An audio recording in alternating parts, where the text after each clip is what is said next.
guys, dito naman tayo sa laot. Ayan, ngayon lang nagkalmada, kaya nagbalik na ang trabaho dito sa pagtayo ng windmill. Ayun, yan ang installer mga guys. Yung malaking barko na yan ay nagdala siya ng platform. Ayan,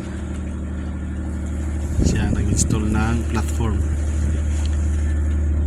Ayan. Ayun naman doon ay nag-anchor handling.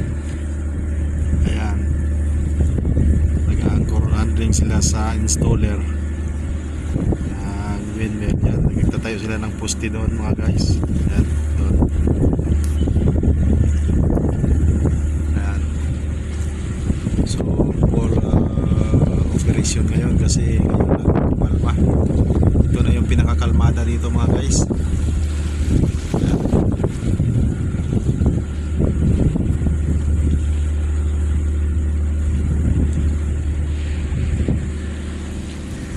Ayan.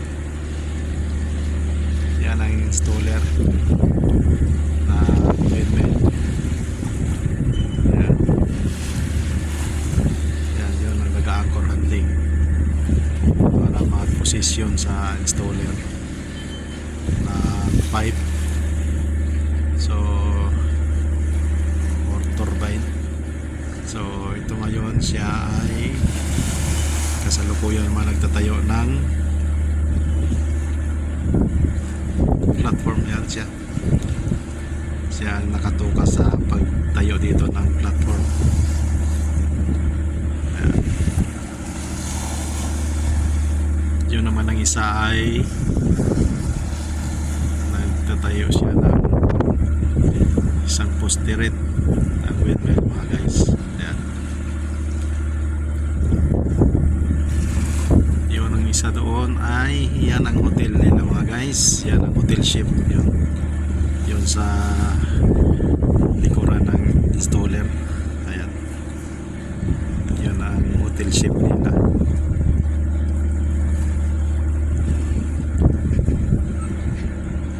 So